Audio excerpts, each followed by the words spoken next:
Praise the lord. ఈ రోజుకు గాను దేవుని వాక్యము. రహస్యమందు చూచు నీ తండ్రి నీకు ప్రతిఫలం ఇచ్చును. మత్తయి 6వ అధ్యాయం 4వ వచనం. ప్రియ సహోదరి సహోదరులారా, మనం రోజువారీ దినచర్యలో ఎంతవరకు నిజాయితీగా ఉంటున్నాం? మనం పనిచేసే చోట సీసీ కెమెరాలు ఉన్నట్లయితే ఎక్కడ మన పైన అధికారులు చూస్తారేమో అని చాలా పద్ధతిగా నిజాయితీగా పనిచేస్తాము. కానీ దేవుడు మనల్ని చూస్తున్నారు అనే విషయం మాత్రం మర్చిపోతాము. మనలాగే గెహాజీ కూడా మర్చిపోయాడు. అక్రమ సంపాదన కోసం పరుగులు పెట్టాడు. నయమాను ఇచ్చిన వెండిని ఆశించాడు. ఎలీషా గెహాజీని, నువ్వు ఎక్కడికి వెళ్ళావు అంటే, నేను ఎక్కడికి వెళ్ళలేదని చెప్పాడు.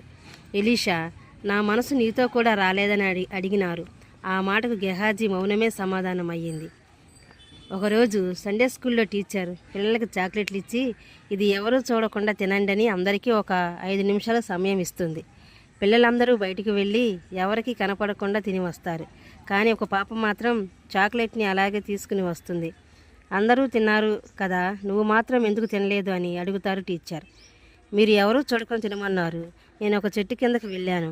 అక్కడ ఎవరూ లేరు, ఎవరూ చూడడం లేదు, కానీ దేవుడు చూస్తున్నారు కదా టీచర్, అందుకే తినలేదని చెప్తుంది. ఇట్టి హృదయం మనలో ఎంతమందికి ఉంది? ఈరోజు మనం చూడరానివి చూస్తున్నప్పుడు, వెళ్ళకూడని ప్రదేశాలకు వెళ్తున్నప్పుడు కూడా ఇవి చేస్తున్నప్పుడు దేవుని మనసు మనతో కూడా వస్తుందనే విషయం మనం మర్చిపోవడం లేదా?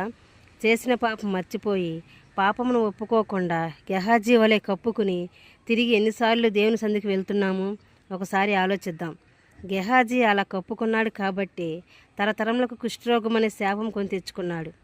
ఒకవేళ ఎవరికీ తెలియదు కదా అని నీ పాపాలను తప్పులను ఒప్పుకోకుండా విడిచిపెట్టకుండా మనుషుల ఎదుటే కాకుండా దేవుని ఎదుటే కూడా కప్పుకోవడానికి ప్రయత్నిస్తున్నావేమో.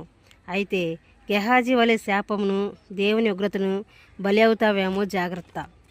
అలా కాకుండా మన పాపాలను మనం ఒప్పుకుని దేవుని యందు భయం కలిగి ఉంటే, ఏ పరిస్థితిలో అయినా నీతిగా జీవిస్తే రహస్యమందు చూచి నీ తండ్రి నీకు ప్రతిఫలం ఇచ్చును.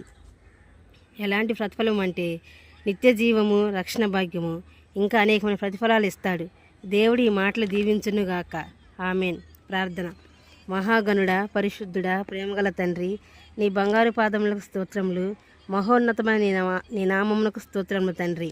అయ్యా, అవును ప్రభా, రహస్యమందు చూచుచు నీ తండ్రి ప్రతిఫలం ఇచ్చునని చెప్పిన దేవా, నీకే స్తోత్రములు. మేము ఎలాంటి పరిస్థితుల్లో ఉన్నా మమ్మల్ని పరీక్షిస్తున్న దేవానికే స్తోత్రములు.